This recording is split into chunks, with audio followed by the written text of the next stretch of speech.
Kurosawa, au bout d'un moment, il faut trouver une solution. En solution. La solution. Il faut y apporter une solution.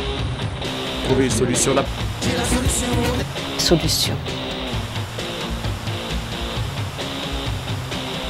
J'ai la solution qui fonctionne. Aujourd'hui, on se retrouve pour parler d'économie circulaire.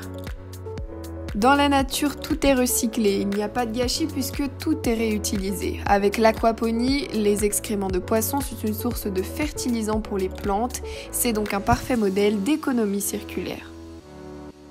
Elle peut se définir comme un modèle économique qui, dans l'idéal, fonctionne en boucle et réutilise systématiquement les déchets générés. En pratique, elle vise à limiter au maximum la consommation de matières premières, d'eau et l'utilisation des énergies non renouvelables. L'économie circulaire s'inscrit donc plus généralement dans le cadre de ce que l'on appelle le développement durable.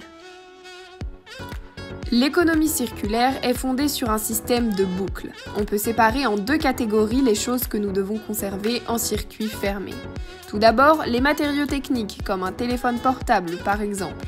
Ils ont le cycle de vie suivant. Les matières premières sont extraites, le produit est fabriqué, puis il est utilisé jusqu'à la fin de sa vie. Pour permettre un cycle durable, plusieurs choses peuvent être réalisées entre-temps. Cela commence avec l'utilisation de matières premières déjà extraites. De même, dès la conception du produit, il faut prévoir la possibilité de le réparer ou de réutiliser les matériaux qui le composent. C'est ce qu'on appelle l'éco-conception. L'utilisation doit aussi être pensée pour utiliser le moins d'énergie possible et pour que le produit dure dans le temps. Enfin, l'appareil est collecté et recyclé. Ces composants seront réutilisés pour produire de nouveaux matériaux. La boucle est bouclée. Le second cycle est celui des matériaux biologiques, comme les tomates par exemple.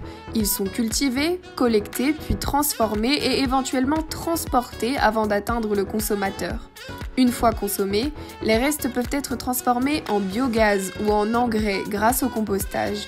Les agriculteurs peuvent alors s'en servir pour leur culture. Ainsi, les matériaux biologiques retournent in fine à la nature pour la restaurer. Finalement, l'économie circulaire, c'est le moyen de réduire nos consommations des ressources et nos émissions de gaz à effet de serre. Plus implicitement, elle permet aussi l'émergence de nouvelles opportunités d'emploi.